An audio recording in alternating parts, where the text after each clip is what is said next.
Hi friends, स्वागत है आप सभी का हमारे यूट्यूब चैनल प्यारा पब्लिक प्लेटफॉर्म पर। जैसा कि आप सभी लोग जानते हैं, मध्य प्रदेश में यदि आप निवास कर रहे हैं और वहाँ किसी कंपटीशन की तैयारी कर रहे हैं तो आपके लिए जो एमपीजीके होता है वो गेम चेंजर की भूमिका निभाता है।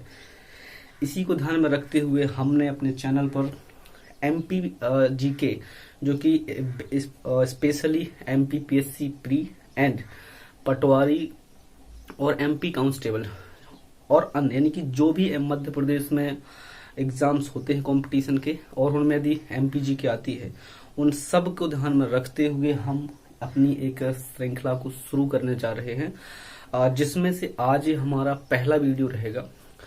और देखो भाई, थोड़ा सा एमपीजी के पढ़ने से पहले उसके बारे में महत्व जान लेना जरूरी है कि चाहे वो एमपीपीएससी हो चाहे पटवारी हो, है ना। एमपीजीके का किसी भी एग्जाम में मध्य प्रदेश के खासा पोर्शन रहता है। जैसे कि आप जानते हैं कि यदि एमपीपीएससी प्री यदि आप देते हैं तो कम से कम प्री में 200 नंबर में से कम यदि आप देखें तो जो प्री का होता है टेस्ट, उसमें लगभग 30 से 35 क्वेश्चन के बीच में एमपीजीके से पूछे जाते हैं। इसका मतलब 30-35 का मतलब है, उसका डबल करेंगे तो लगभग 65 से 70 प्रश्न केवल और केवल आपके एमपीजीके से पूछे जाते हैं। ठीक है, और आगे भी यही ट्रेंड रहने वाला है। उसी को ध्यान में रखते हुए हम जो अपनी क्लास स्टार्ट करेंगे उसमें जो नया ट्रेंड है एमपीपीएससी के पूछने का कि भाई मैप बेस्ड क्वेश्चन पूछती है एमपीपीएससी, उसी को ध्यान में रखते हुए हम जितना भी एमपीजीके पढ़ेंगे, है ना, कंप्लीट एमपीजीके को हम कंप्लीट करेंगे तो उस सारी एमपीजीके को हम मैप बेस्ड पर पढ़ेंगे, क्योंकि मैप में एक बार देख लेने के बाद हमें चीजें अधिक टाइम तक याद रहती हैं, ये आप सब लोग जानते हैं। तो प्लीज सपोर्ट बना रहे हैं हमारे साथ, और हम आज की क्लास को स्टार्ट करते हैं। और यदि आपको हमारा ये जो प्रयास है अच्छा लगता है तो हमारे चैनल को सब्सक्राइब जरूर करिएगा और उन लोगों तक जरूर पहुंचाइएगा जो है ना, संसाधनों से दूर हैं, यानी कि अच्छी कोचिंग्स में नहीं जा पा रहे हैं। तो बेसिकली उन लोगों के लिए हमारा जो ये चैनल है उन्हीं लोगों के लिए डेडिकेटेड है। तो प्लीज क्लास को स्टार्ट करते हैं। ठीक है, देखो भाई, सबसे पहला, क्योंकि ये बेसिक की क्लास है, यानी कि हम 0 से स्टार्ट करेंगे और 0 से यानी कि 0 से शिखर तक जाएंगे, है ना। तो देखो भाई, तो सबसे पहले यदि किसी भी जियोग्राफिक या जो परिचय अपन देखेंगे मध्य प्रदेश का, पढ़ने से पहले हमें ये जो तीर के निशान आप देख रहे हैं इन्हें हम डायरेक्शन दिशाओं के चिन्ह बोलते हैं। ठीक है, यानी कि हमें इस बात का बिल्कुल पता होना चाहिए कि हमारे पूरब में कौन चीज आती है, पश्चिम में कौन चीज आती है, क्योंकि जब तक हमको दिशाओं का अच्छी तरीके से ज्ञान नहीं रहेगा, हम उत्तर दक्षिण पूर्व पश्चिम से संबंधित जितने भी पीएससी के प्रश्न हैं या फिर किसी भी एग्जाम के प्रश्न हैं, हम उनके आंसर नहीं दे पाएंगे। इसलिए क्योंकि कई बार अरेंज करने के लिए ही आ जाता है कि 4 शहर दे देगा और कहेगा कि उनको यदि भारत के संदर्भ में आता है तो भारत के संदर्भ में आप उत्तर से दक्षिण के क्रम में जमाइए, है ना। तो जब तक आपको मैप पता नहीं रहेगा, मैप का डायरेक्शन पता नहीं रहेगा, आप उसके आंसर कभी नहीं दे सकते, क्योंकि ये चीज रटी नहीं जा सकती। तो समझते हैं, सबसे पहले जो यहाँ पे नॉर्थ देख रहे हैं ना, एन बना हुआ, सॉरी एन मतलब होता है नॉर्थ, मतलब उत्तर दिशा। यानी कि ये जो मैप है मध्य प्रदेश का, यहाँ पर आप भारत देख रहे हैं, यहाँ पर हमने पृथ्वी को बनाने का प्रयास किया है। तो पृथ्वी के जो बीच में जो लाइन है, पृथ्वी के बीच के लाइन के जो ऊपर वाला पोर्शन है, सारा का सारा नॉर्थ कहलाता है। समझ गए आप लोग, नॉर्थ मतलब उत्तर दिशा कहलाती है। यानी कि अपन मध्य प्रदेश के संदर्भ में देखेंगे, क्योंकि पूछा जाता है प्रश्न में कि मध्य प्रदेश का सबसे उत्तरी जिला कौन सा है। अरे भाई, जब हमको पहले उत्तर दक्षिण ही पता नहीं रहेगा तो हम जिला कैसे बताएंगे। समझ गए आप लोग। तो सबसे पहले तो हम दिशाओं का ज्ञान अच्छे से कर लेना चाहिए, इसके बाद ही हमें एमपीजीके में अपना हाथ डालना चाहिए। समझते हैं, पूछा जाता है कि मध्य प्रदेश का सबसे उत्तरी जिला कौन सा है। तो देखिएगा, तीर के उस साइड वाला पोर्शन, यदि इस मध्य प्रदेश को हम 2 भागों में बांट दें ऐसे करके, मान लीजिए ये से मिडल से हमने एक लाइन खींच दी इसके ऐसे, इस टाइप से। ठीक है भाई, यदि हमने ऐसी एक लाइन खींच दी और लाइन खींचने के बाद हम कहें कि इसके जो ऊपर मतलब नॉर्थ, तो ये वाला जो पार्ट होगा पूरा का पूरा हम इसको नॉर्थ कहेंगे। ठीक है, यानी कि ये जो पार्ट है मध्य प्रदेश का, ये वाला पार्ट उत्तरी भाग कहलाता है। दूसरा, उसके जस्ट नीचे आप ये एस बना देख रहे हैं, तो एस का मतलब होता है साउथ, यानी कि जो इस लाइन से नीचे वाला पोर्शन होगा मध्य प्रदेश का, चाहे भारत के संदर्भ में कहें तो यदि हम यहां से इस लाइन यदि खींच दें ऐसे करके, ठीक है भाई, तो नीचे वाला जो हिस्सा होगा उसे हम साउथ यानी कि दक्षिण कहेंगे। बात समझ गए आप लोग। यानी कि यदि किसी भी कोई भी देश है और उसके हम बीच से एक लाइन खींच देते हैं तो उसका ऊपर वाला पार्ट नॉर्थ कहलाता है, जो आप अपनी किताब में देखते हैं, जैसा किताब में बना है सेम ऐसे ही आप उसमें चिन्ह बना लीजिए। और किताब के ऊपर वाला जो पोर्शन होगा नॉर्थ कहलाएगा, नीचे वाला साउथ कहलाएगा। ये बात आपको ध्यान में रखनी है, ठीक है। और ऐसे ही आपको बनाना है, ठीक। इसके अलावा यदि हम देखें, ये आप इस साइड ई बनी देख रहे हैं, ई फॉर ईस्ट होता है। ईस्ट मतलब पूरब दिशा, यानी कि इस साइड वाला जो भाग होगा मध्य प्रदेश का, आप लोग समझ पा रहे होंगे। यदि कि हम, क्योंकि देखो भाई, यदि हम मध्य प्रदेश को इस टाइप से भी यदि हम बांट देते हैं ऐसे करके, तो इस साइड, इस लाइन से इस साइड वाला पूरब कहलाएगा और इस साइड वाला ये वेस्ट यानी कि पश्चिम कहलाएगा। समझ गए आप लोग? हाँ, ये सामान्य सी बात आपको ध्यान रखना कि मध्य प्रदेश का पूर्वी भाग कौन सा कहलाता है, यानी कि पूर्वी जिला कौन से जिला पूर्वी साइड है, कौन सा जिला पश्चिमी साइड है, आपको ध्यान रखना, ठीक है ना भाई। इस साइड वाले जो जिले हैं इनको हम पश्चिमी जिला कहते हैं। इस साइड जो जिले पड़ेंगे सीधी, सिंगरौली जी, अनूपपुर वगैरह, इनको हम पूर्वी जिला कहेंगे। इस साइड जो जिले पड़ेंगे भिंड, मुरैना, ग्वालियर वगैरह, हम इनको उत्तरी जिला कहते हैं। और इस साइड आती है दक्षिण में, तो जो बुरहानपुर होता है ये मध्य प्रदेश का सबसे दक्षिणी जिला होता है, ठीक है ना, बुरहानपुर। ये भी पूछा जाता है, जैसे सबसे पूर्वी जिला कौन होता है, तो ये आप देख रहे हैं इस साइड सिंगरौली, ठीक है ना भाई, सीधी के जस्ट बाद में पड़ता है सिंगरौली। इस तरीके से प्रश्न पूछे जाते हैं, तो आपको बेसिकली दिशाओं का ध्यान तो रखना ही है, तब जाकर के आप हम एमपीजी के आप बढ़िया आराम से समझ सकते हैं। तो समझते हैं, देखो भाई, तो दिशाओं का मेरे ख्याल से आपको ज्ञान हो गया होगा। ऊपर वाला पार्ट उत्तर कहलाता है नॉर्थ, नीचे वाला साउथ, इस साइड वाला ईस्ट और इस साइड वाला वेस्ट। ये सिर्फ दिशाओं का ज्ञान है, ठीक है। आप समझ लेते हैं सबसे पहले, चूंकि हम आज की जो हमारी क्लास हम पढ़ने वाले थे इसमें सामान्य परिचय, तो सामान्य परिचय का मतलब होता है हम ये देख लेते हैं कि मध्य प्रदेश की ऐसी कौन कौन सी बातें हैं जो एक मध्य प्रदेश के मूल निवासी होने के नाते हमको जान लेनी चाहिए, है ना, और पता होना भी चाहिए, जरूरी है। देखो, तो समझते हैं, सबसे पहले यह पूछा जाता है कि मध्य प्रदेश, किसी भी राज्य को पढ़ने से पहले हमें उसकी अवस्थिति का पता लगा लेना बहुत जरूरी होता है। कहाँ पर स्थित है ना, उसके अगल बगल कौन कौन से देश स्थित हैं, ये सारी बातें हमें पहले से पता कर लेनी चाहिए, तभी जाकर के हम उसके जो अंदर डेप्थ में जाएंगे तो हमें चीजें क्लियर होती रहेंगी। तो समझते हैं, सबसे पहले इसकी स्थिति को देखते हैं। यहाँ पर ये आप जो देख रहे हैं, एक मिनट भाई, थोड़ा सा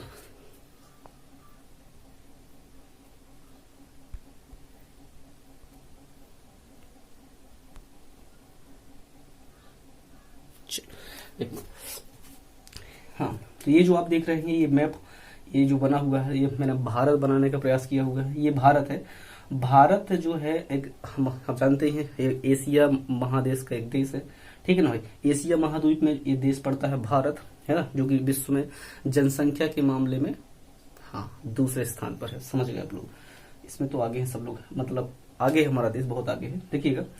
तो ये जो भारत है, भारत में कुल मिलाकर के वर्तमान स्थिति, आज की जो डेट है, आज की यदि हम बात करें, यानी कि आज है हमारा 26 सितंबर 2021 की बात करें, तो वर्तमान में भारत में कुल मिलाकर के भाई देखिएगा 28 राज्य और 9 यूनियन टेरिटरीज हैं, ठीक है ना भाई। यानी कि 28 स्टेट यानी कि राज्य हैं और 9 यूनियन टेरिटरी यानी कि केंद्र शासित प्रदेश हैं, ठीक है भाई। तो जिसमें से 28 राज्यों में से हमारा भारत में एक राज्य है, वो है मध्य प्रदेश, है ना। और मध्य प्रदेश यानी कहा जाए तो क्षेत्रफल की दृष्टि से भारत का दूसरा सबसे बड़ा राज्य है। ये बातें आप प्लीज नोट करते रहिएगा, ये सामान्य बातें, क्योंकि आज किसी चीज, कोई भी चीज आपको लिखवाई नहीं जाएगी, सिर्फ और सिर्फ आपको ये बताया जाएगा कि ये मध्य प्रदेश के बारे में आखिर कौन कौन सी चीजें महत्वपूर्ण है, वो आपको जाने रहना चाहिए, ठीक है भाई। तो सबसे पहली बात जो मैंने बताई अभी आपको, ये भारत है और भारत में ऐसे 28 राज्य कुल मिलाकर के, उन्हीं राज्यों में से एक है हमारा मध्य प्रदेश, जो कि अब मध्य इसलिए कहते हैं क्योंकि ये जो आप मैप देख रहे हैं, ये जो बीच में बना हुआ है, ये भारत के बीच में मतलब मध्य में पड़ता है ना, इसी कारण इसको हम मध्य प्रदेश भी कहते हैं, है ना। और इसका जो नामकरण है, आप जानते ही हैं, हमारे देश के जो फर्स्ट यानी कि प्रथम प्राइम मिनिस्टर जो थे, यानी कि प्रथम प्रधानमंत्री पंडित जवाहरलाल नेहरू जी ने, उनके द्वारा हमारे राज्य का नामकरण किया गया था पहली बार। क्योंकि यही पूछ लिया जाता है कि हमारे राज्य का जो नामकरण है किसके द्वारा किया गया था, वो थे हमारे पंडित जवाहरलाल नेहरू जी, ठीक है। क्यों किया गया था? क्योंकि आप ये जो आप नक्शा देख रहे हैं, मध्य प्रदेश जो है वो भारत के बीचों बीच पड़ता है, इसलिए मध्य प्रदेश को मध्य प्रदेश कहा गया, समझ गए ना। यानी कि जो हमारे स्टेट है उसका नाम मध्य प्रदेश रखा गया। दूसरी बात, ये तो समझ गए होंगे आप, ये मध्य प्रदेश है और मध्य प्रदेश की स्थिति कहाँ है, तो भारत में बीचों बीच इस टाइप से जब देख रहे हैं। हम ये भी देखने का प्रयास करेंगे कि जो मध्य प्रदेश के अगल बगल के स्टेट है, यानी कि मध्य प्रदेश कितने राज्यों के साथ में सीमा साझा करता है, ये भी हम प्रयास करेंगे समझने का। ठीक है, देखिए भाई, तो सबसे पहले आप स्थिति इसकी समझ गए होंगे। अब पूछा ये जाता है, क्वेश्चन ये बनता है कि बताइए जो मध्य प्रदेश है वो किस गोलार्ध में स्थित है, गोलार्ध में स्थित है, आप बताइए, ऐसा भी पूछा जा सकता है। तो गोलार्ध में स्थित है, किस महाद्वीप में स्थित है, ये भी पूछा जा सकता है। तो इससे संबंधित जो भी बातें हैं आप समझ लीजिए। पहले नंबर, हमने ये जो पृथ्वी हम देख रहे हैं, है ना, इसको मैं बता दूं थोड़ा सा, एक मिनट। जो आप ये बीच की लाइन देख रहे हैं, क्योंकि किस गोलार्ध में स्थित है हमें ये चीजें रटनी नहीं, आप खुद अभी बता देंगे 2 मिनट में कौन से गोलार्ध में हमारा राज्य पड़ता है। देखिएगा, ये जो आप पृथ्वी देख रहे हैं ना, पृथ्वी के बीचों बीच मैंने एक लाइन खींची हुई है, ये वाली, देखिए इस टाइप से, ये वाली लाइन, इसको कहा जाता है 0 डिग्री अक्षांश। हाँ, अब ये अक्षांश देशांतर क्या है, यदि आपने मेरा इससे जियोग्राफी वाला पहला वाला वीडियो नहीं देखा तो प्लीज देख लीजिएगा, क्योंकि मैंने उसमें अक्षांश देशांतर के बारे में बहुत ही डिटेल से बताया था। फिर भी जो हमारे नए व्यूअर्स हैं उनके लिए जानने की जरूरी है कि जो पृथ्वी है हमारी, चूंकि पृथ्वी को लगभग गोल माना गया है, और उसमें किसी भी स्थान को डेडिकेट करने के लिए, निश्चित फिक्स करने के लिए, उसके समय का निर्धारण करने के लिए जो हमारे भूवैज्ञानिक हैं या जो साइंटिस्ट हैं, उन्होंने 2 प्रकार की रेखाओं की कल्पना की है। इसका मतलब है ये जो रेखाएं हम पढ़ने वाले हैं, ये कहीं से आपको दिखेंगी नहीं खींची हुई कि यहाँ से कर्क रेखा गुजरती, बिल्कुल नहीं दिखेगा, बस एक काल्पनिक है। माना गया है कि इस स्थान से ऐसी ऐसी अक्षांश और देशांतर रेखाएं खींची गई हैं। तो बेसिकली जो ग्लोब होता है हमारा, ग्लोब में ये ऊपर वाला जो पॉइंट होता है, ये वाला, यदि आप इसको ग्लोब मान लेंगे, और ये वाला, तो ऊपर इसको हम नॉर्थ, मैंने बता दी है अभी, देखो ऊपर वाला नॉर्थ होता है और नीचे वाला साउथ पोल, है ना। तो यदि जो ये सीधी लाइनें होती हैं, जो ग्लोब होता है, ग्लोब में उत्तर से दक्षिण की ओर जो सीधी लाइनें, काल्पनिक सीधी रेखाएं खींची जाती हैं, उनको हम देशांतर रेखा कहते हैं। और ये जो 0 डिग्री की लाइन मैंने खींच दी है, ये चूंकि ये है ना पृथ्वी के केंद्र से होकर के गुजरती है, इसको बोला जाता है 0 डिग्री अक्षांश, यानी कि पूरब से पश्चिम की ओर, है ना, पृथ्वी के केंद्र से होकर जाने वाली जो एक रेखा है, इसको हम 0 डिग्री अक्षांश रेखा बोलते हैं। इसी प्रकार से इसके समांतर, है ना, 80 इस साइड और 90 साइड भी देशांतर रेखा, अक्षांश रेखा खींची गई है। ठीक है ना भाई। तो ये पृथ्वी पर पूरब से पश्चिम जो लाइन काल्पनिक रेखाएं खींची जाती हैं, उनको हम अक्षांश रेखाएं कहते हैं, समझ लीजिए थोड़ा सा। और जो उत्तर से दक्षिण की ओर रेखा खींची जाती है काल्पनिक, उनको हम देशांतर रेखा कहते हैं। ठीक है भाई। तो इस वाली रेखा को बोला जाता है ग्रीनविच, और इस वाली रेखा को बोला जाता है 0 डिग्री या फिर भूमध्य रेखा या विषुवत रेखा, जो भी आप बोल रहे। देखो भाई, तो विषुवत रेखा के ऊपर वाला जो पार्ट है उसको हम बोलते हैं उत्तरी गोलार्ध। अब उत्तरी इसलिए क्योंकि ये उत्तर दिशा में पड़ता है, और गोलार्ध इसलिए क्योंकि पृथ्वी चूंकि गोल है, और गोले का गोलार्ध मतलब आधा गोला, यानी कि गोले का आधा पार्ट, इसलिए उसको उत्तरी गोलार्ध बोल देते हैं। और आप सभी लोग जानते हैं कि जो हमारा भारत की स्थिति है वो यहाँ पर पड़ती है, इस टाइप पर, ठीक है, यहाँ है भारत। क्योंकि तो भारत हमारा किस तरह पड़ता है, उत्तरी गोलार्ध में पड़ता है, और भारत में ही हमारा मध्य प्रदेश स्थित है। तो आप बता देंगे आसानी से कि जो भारत है अक्षांशीय दृष्टि से किस गोलार्ध में स्थित है। अक्षांशीय मतलब इस जो 0 डिग्री की लाइन आप देख रहे हैं, इसके संदर्भ में यदि देखा जाए तो पृथ्वी 2 भागों में बराबर बट जाती है। ऊपर वाला जो पार्ट होता है उसको हम उत्तरी गोलार्ध कहते हैं, उत्तरी गोलार्ध में ही हमारा भारत स्थित है। तो इस संदर्भ में तो हमारा जो ये मध्य प्रदेश है, आप समझ गए होंगे किस गोलार्ध में स्थित है, तो उत्तरी गोलार्ध में स्थित है। किस संदर्भ में, अक्षांशीय संदर्भ में, है ना। इसी प्रकार से ये जो आप देख रहे हैं ये देशांतर रेखा है। तो देशांतर रेखा के संदर्भ, क्योंकि देशांतर रेखा जो पृथ्वी को 2 भागों में बराबर भागों में बांटती है ना। तो जो देशांतर रेखा है 0 डिग्री देशांतर रेखा है, इसके ये चूंकि पूरब है ना, पूरब वाले भाग को हम पूर्वी गोलार्ध, और इस साइड वाले का भाग को पश्चिमी गोलार्ध कहते हैं। इसी टाइप से नाम दे दिए गए। तो 4 गोलार्ध बन गए भाई। यदि अक्षांशीय दृष्टि से देखा जाए तो भारत उत्तरी गोलार्ध में स्थित है। चूंकि भारत उत्तरी गोलार्ध में स्थित है तो हमारा मध्य प्रदेश भी उत्तरी गोलार्ध में स्थित है। दूसरी बात, देशांतरी दृष्टि से देखा जाए तो देशांतरी दृष्टि से यानी कि 2 गोला बनते हैं, एक पश्चिम वाला गोला, एक पूरब वाला गोला, पश्चिम इस साइड, पूरब इस साइड। ठीक है भाई।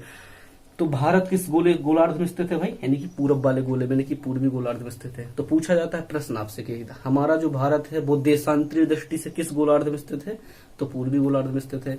अक्षांशीय दृष्टि से मतलब ये बीच वाली लाइन से किस गोलार्ध में, तो उत्तरी गोलार्ध में। उम्मीद करता हूँ आपको चीजें क्लियर हो रही होंगी कि हमारा जो मध्य प्रदेश है वो किस गोलार्ध में स्थित है। तो पूछा जाएगा, बता देना, आप लोग जानेंगे होंगे। अक्षांशीय दृष्टि से पूछा जाए तो उत्तरी गोलार्ध, देशांतरीय दृष्टि से पूछा जाए तो पश्चिमी गोलार्ध। ये बात आपको ध्यान रखना, ठीक है भाई। इसलिए मैंने यहाँ पर समझा दिया था, ये पृथ्वी है, यहाँ पर भारत है, तो गोले अलग अलग हैं, ठीक है भाई, समझ गए। देखिएगा भाई, अब देख तो इसको समझते हैं, थोड़ा सा समझ लेने के बाद जो बार बार प्रश्न पूछा जाता है कि जो हमारा जो मध्य प्रदेश है, मध्य प्रदेश की अक्षांशीय और देशांतरीय विस्तार क्या है, ये पूछा जाता है सबसे महत्वपूर्ण। बार बार देखो भाई क्या पूछा जाता है। आज की जो क्लास रहेगी ना, मैंने क्या कहा, अरे देखो भाई, अपन को ज्यादा लिखना नहीं है, बस थोड़ा सा मैं अक्षांशीय व जो देशांतरीय विस्तार पूछा जाता है मध्य प्रदेश का, है ना, प्री से लेकर के मेंस तक में 3 नंबर पूछा गया है ये प्रश्न, ठीक है ना भाई। इसलिए आपको इसको बहुत ध्यान से समझिएगा। अक्षांशीय और देशांतरीय विस्तार का मतलब ये होता है कि हमारा जो मध्य प्रदेश है वो किन किन अक्षांशों के और किन किन देशांतरों के बीच में स्थित है, ये समझना, ठीक है। तो मैंने बोला ना, ये जो खड़ी वाली लाइन होती हैं इनको हम देशांतर रेखाएं बोलते हैं। तो आप यहाँ पर देख रहे होंगे, ये जो मैंने लाइन खींची है ये ऐसी देशांतर रेखा है जो मध्य प्रदेश के सबसे पश्चिमी इलाके से होकर के गुजरती है। और ये वाली जो आप लाइन देख रहे हैं ये भी एक देशांतर रेखा है। इनके नाम मैं बताता हूँ क्या नाम है इनके। तो ये जो खड़ी वाली लाइन आप देख रहे हैं ये देशांतर रेखा के रूप में आप समझिएगा, ठीक है ना भाई। और ये जो मैंने लाइन खींची हुई है ना, ये वाली, ये दोनों, ये जो है ये अक्षांश रेखाएं हैं। ये खड़ी वाली देशांतर रेखाएं और ये वाली अक्षांश रेखाएं, ठीक है भाई। तो देखो सबसे पहले समझते हैं इसको, ये जो लाइन है इसका नाम क्या है। इसका नाम है, देखो भाई, 74 डिग्री 9 मिनट पूर्वी देशांतर। अब चूंकि ये देशांतर रेखा है, अब देखो पूर्वी देशांतर हम क्यों कह रहे हैं इसको समझिएगा थोड़ा सा। मैंने क्या कहा आपसे, यदि देशांतरीय दृष्टि से देखा जाए तो भारत जो है हमारा पूर्वी गोलार्ध में पड़ता है, यानी कि यहाँ से इस साइड के जितने भी देशांतरों के नाम होंगे वो पूर्वी देशांतर के नाम से नामित किए जाएंगे। और इस लाइन के जितने पश्चिम में, क्योंकि ये पश्चिमी गोलार्ध है, पश्चिम में जितने भी देशांतर रहेंगे उनको हम कहेंगे अब पश्चिमी देशांतर। पूर्वी देशांतर और पश्चिमी देशांतर, देशांतर रेखाएं हैं तो इसलिए नाम देशांतर हो गया। पूरब में स्थित है इसलिए पूर्वी देशांतर हो गया। तो जितनी भी ये रेखा है इसका नाम हो जाएगा 74 डिग्री 9 मिनट पूर्वी देशांतर से लेकर के कहां तक इसका विस्तार मध्य प्रदेश का भाई, देखिएगा 82 डिग्री 48 मिनट पूर्वी देशांतर, ठीक है ना भाई। दोनों बार पूर्वी देशांतर, ध्यान रखिएगा, है ना। यहाँ पर भी पूर्वी देशांतर, यहाँ पर भी पूर्वी देशांतर। क्यों है आप समझेगा होंगे, क्योंकि पूरा का पूरा मध्य प्रदेश ही पूर्वी गोलार्ध में पड़ता है देशांतर दृष्टि से देखा जाए तो, ठीक। तो अब पहली बात भी पूछा जाए कि मध्य प्रदेश का देशांतरीय विस्तार क्या है, तो क्या हो जाएगा 74 डिग्री 9 मिनट पूर्वी देशांतर से 82 डिग्री 48 मिनट पूर्वी देशांतर तक, ठीक है भाई। अगला प्रश्न आता है, ये तो देशांतर रेखाओं वाली बात होगी। अब देखते हैं अक्षांश रेखाओं वाली बात। देखिए तो ये पहली अक्षांश रेखा है, यहां से लेकर के यहां तक मध्य प्रदेश का विस्तार है, यानी कि उत्तर से लेकर के दक्षिण तक। तो देखिएगा इसका जो नाम हो 21 डिग्री 6 मिनट उत्तरी अक्षांश है। अब चूंकि उत्तर में है, क्योंकि 0 डिग्री के तो बाद ही में, ये 0 डिग्री है, 21 डिग्री है सॉरी, तो यहीं कहीं पड़ेगा भाई, है ना, कर्क रेखा के थोड़ा पीछे। चूंकि हम जानते हैं कर्क रेखा हमारे मध्य प्रदेश के 14 जिलों से होकर के गुजरती है। और ये कौन कौन से जिले हैं इनको भी हम मैप से देखेंगे, ठीक है भाई। और आपको याद नहीं करने पड़ेंगे, याद हो जाएंगे। देखो तो मैंने कहा उत्तरी अक्षांश से लिए, क्योंकि सारी की सारी जो हमारी लोकेशन है मध्य प्रदेश की वो पूरी की पूरी उत्तरी गोलार्ध में स्थित है, यानी कि 0 डिग्री से ऊपर वाले जितने भी अक्षांश होंगे, चाहे वो 1 degree 2 degree 20 degree 35 degree 26 degree, जितने भी अक्षांश है सबका नामकरण इसी तरीके से किया जाएगा, है ना। 21 डिग्री 6 मिनट उत्तरी अक्षांश, जितने भी उत्तर में अक्षांश है सबका नाम उत्तरी अक्षांश लास्ट में जोड़ दिया जाएगा, ठीक है ना भाई। अब चूंकि हमारे यहाँ से जो लाइन गुजरती है उसका नाम है 21 डिग्री 6 मिनट, और अक्षांश है तो अक्षांश लिखेंगे, और उत्तर में है तो उत्तरी लिख देंगे, ठीक है ना भाई। तो इसका नाम हो जाएगा 21 डिग्री 6 मिनट से लेकर के उत्तरी अक्षांश से लेकर के, देखिएगा यहां से होता है 26 डिग्री 30 मिनट उत्तरी अक्षांश, ठीक है ना भाई।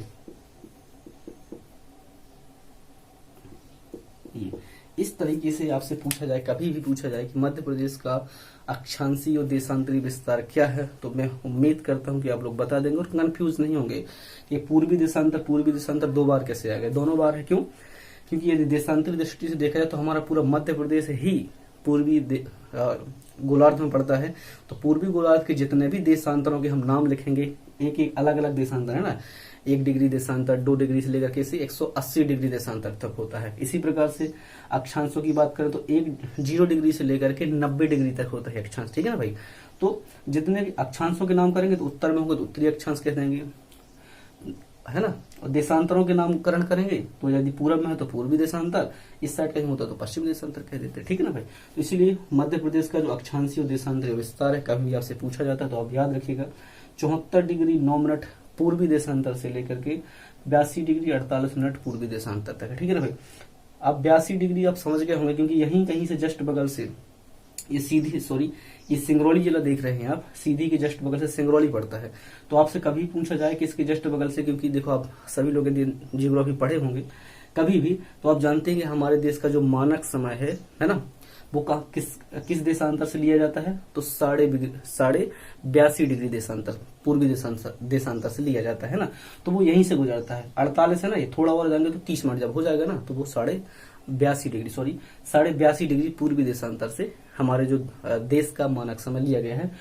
तो पूछा जाए आपसे कि वो जो 82.5 डिग्री मानक देशांतर है वो हमारे किस जिले से होकर के गुजरती है, तो वो है ये सिंगरौली जिला। याद रहेगा आपको, हाँ याद रखना भाई, ठीक है, क्योंकि ये सभी प्रश्न पूछा जा सकता है, ठीक है। तो एक ही जिला की जहां से गुजरती है।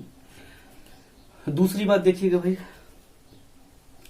अब जो 2-3 बातें मोटी मोटी वो समझ लेते हैं थोड़ा सा। देखो कई बार पूछा जाता है कि मध्य प्रदेश का उत्तर से दक्षिण, देखो भाई ये जो मध्य प्रदेश है उत्तर से दक्षिणतम इसका विस्तार क्या है, ये भी पूछा जाता है ना। तो देखो मध्य प्रदेश का उत्तर से दक्षिण जो विस्तार है वो है 605 किलोमीटर। देखो यहां से लेकर के यहां तक यदि हम मध्य प्रदेश को जो दक्षिणतम बिंदु है और उत्तरतम बिंदु है, दोनों के बीच की जो लंबाई है वो होती है 605 किलोमीटर। आप याद रखिएगा प्लीज। देखो दूसरी बात पूछा जाता है मध्य प्रदेश का पूरब से पश्चिम विस्तार कितना है। देखो भाई आज की क्लास मैंने कहा ना सिर्फ उसका सामान्य परिचय है, जो आपको मध्य प्रदेश का मूल निवासी होने के नाते पता होनी चाहिए। तो नहीं मोटी मोटी बातें हैं उसका परिचय है उसके बारे में हम जानते हैं। देखो तो यदि आपसे पूछा जाए कि मध्य प्रदेश का उत्तर से दक्षिण तक विस्तार कितना है, तो 605 किलोमीटर है यहाँ पर, ठीक है भाई।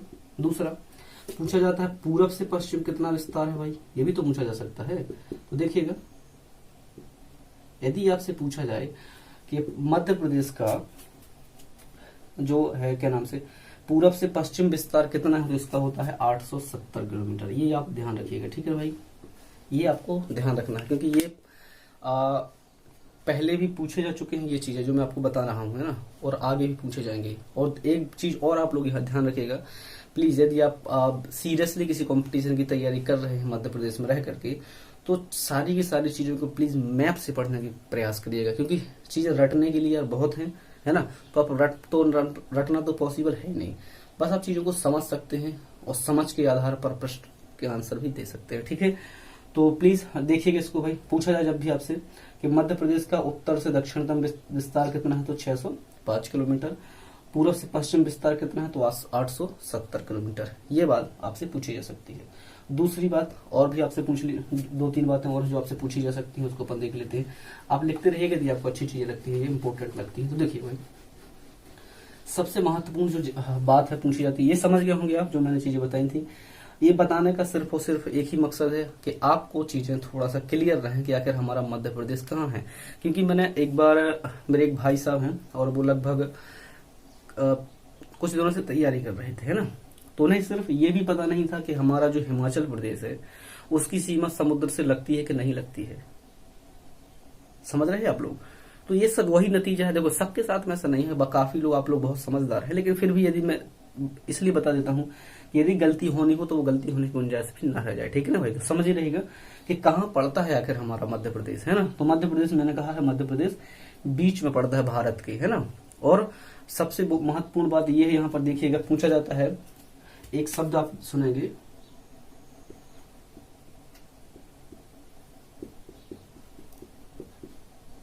आवेष्टित राज्य, ये शब्द आप सुनते होंगे बार बार, है ना, और पूछा भी जाए कई एग्जाम्स में कि भारत, क्वेश्चन क्या आता है कि भारत का सबसे बड़ा भू आवेष्टित राज्य कौन सा है, ये प्रश्न बन जाता है। तो भू आवेष्टित का मतलब होता है कि ऐसे, देखो यदि देश के संदर्भ में भू आवेष्टित को देखें तो ऐसा देश जो किसी भी समुद्र के साथ में सीमा नहीं बनाता है, यानी कि पूरा अलग अलग देशों के साथ में घिरा हुआ है, जो ही है ना, इसका मतलब समझ गए ना। भू आवेष्टित का मतलब है कि ऐसा राज्य, ऐसा देश जो किसी भी समुद्र के साथ में सीमा नहीं बनाता, सिंपली, ठीक है। तो आप देख ही रहे हैं कि मध्य प्रदेश क्या किसी समुद्र से सीमा बनाता है? यहाँ पर अरब सागर है, यहाँ पर हिंद महासागर और यहाँ पर बंगाल की खाड़ी पड़ती है। ये यहाँ से लगा हुआ है ना भाई, यहाँ से, ये यहाँ से इस टाइप से पूरा पानी है हमारे यहाँ पर, है ना। अब इतना तो आप समझने लगे होंगे भाई, थोड़ा सा देखिएगा, यदि भारत को देखते हैं तो ऐसा देखो ये पानी है, तो देखिएगा यहाँ से ये गुजरात और ये राजस्थान है ना। इतना तो आप जानने लगे होंगे भाई कौन सा राज्य कहाँ पड़ता है। तो गुजरात और ये जस्ट ऊपर राजस्थान है। तो यहाँ से ये जो पूरा वाटर बॉडी आप देख रहे हैं, ये अरब सागर की वाटर बॉडी है, और इसके नीचे जो आप देख रहे हैं ये यहाँ पर हिंद महासागर की वाटर बॉडी है, और इस साइड बे ऑफ बंगाल यानी कि बंगाल की खाड़ी पड़ती है। तो आप देखिएगा कि जो मध्य प्रदेश है वो किसी भी समुद्र के साथ या किसी भी वाटर बॉडी के साथ सीमा नहीं बनाता है।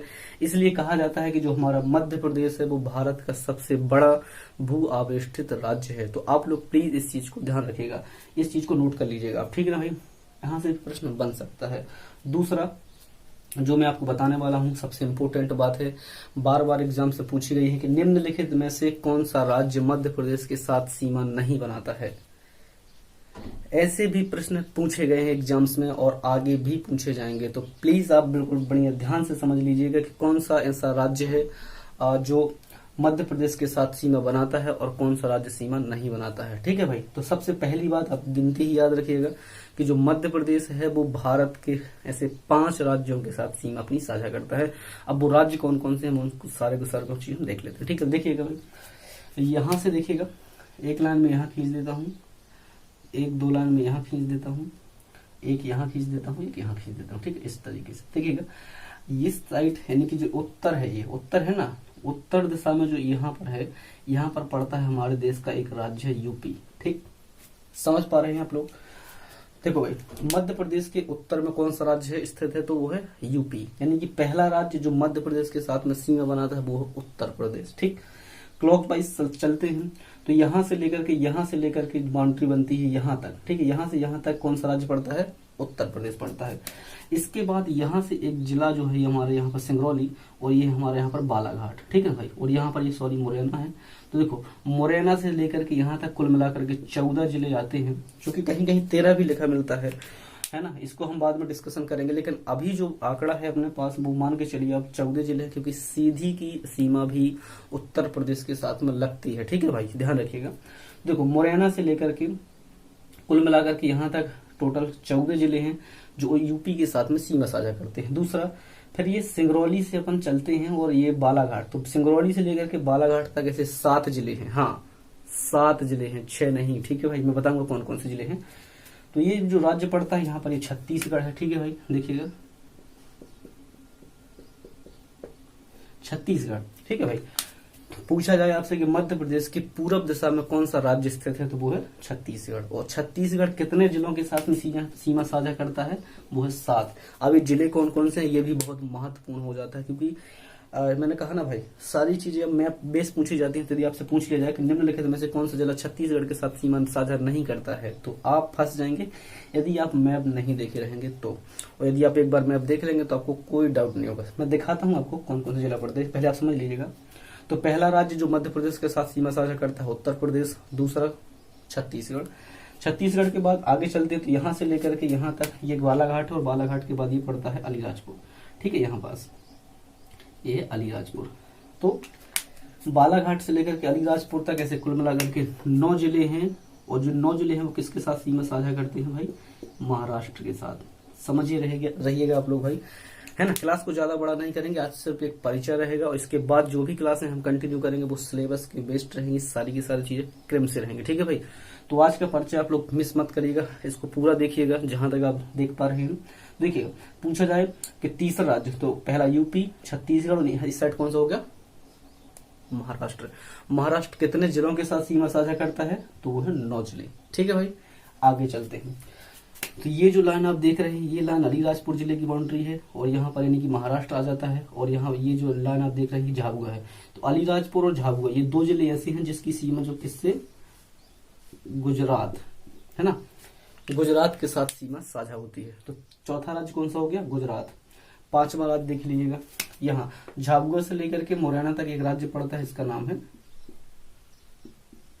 राजस्थान। तो कुल मिलाकर के देख लीजिएगा, गुजरात कितने जिलों के साथ? 2 जिलों के साथ। और राजस्थान कितने जिलों के साथ? 10 जिलों के साथ। ठीक है ना, सीमा साझा करता है। आज के लिए सिर्फ हम इस क्लास को यही एंड करते हैं। उम्मीद करता हूं ये जो जिले हैं, देखो मैंने बोला ना क्रम से पढ़ेंगे, वीडियो ज्यादा लंबा ना हो, इसलिए मैं इसको थोड़ा सा अभी एंड कर देता हूं। उम्मीद करता हूं कि आपको ये चीजें समझ में आ गई होंगी। मैं रिपीट कर देता हूं, मध्य प्रदेश के साथ 5 राज्य सीमा बनाते हैं। पहला उत्तर प्रदेश, दूसरा छत्तीसगढ़, है ना, पूर्व दिशा में छत्तीसगढ़, दक्षिण दिशा में महाराष्ट्र, पश्चिम दिशा में ये गुजरात और राजस्थान 2 राज्य पड़ते हैं। तो कुल मिलाकर कैसे 5 राज्य हो जाते हैं और अलग अलग राज्य अलग अलग जिलों के साथ सीमा बनाते हैं, है ना। ये सब जानने के लिए अपन अगला वीडियो तैयार करेंगे, उसमें आप जानेंगे कि कौन सा जिला किस राज्य के साथ सीमा साझा करता है। तो प्लीज यदि हमारी ये प्रयास आपको पसंद आता है तो हमारे वीडियो को लाइक करिएगा और कमेंट बॉक्स में जरूर बताइएगा कि ऐसी कौन सी चीज है जो और आप इस वीडियो में देखना चाहते हैं। ठीक है भाई, और दोस्तों के साथ शेयर करिए और वीडियो को हमारे चैनल को सब्सक्राइब जरूर करिएगा, क्योंकि जब तक परिवार बड़ा नहीं होगा तब तक, है ना, पढ़ाने में और भी एनर्जी नहीं मिलती है ना। तो जितना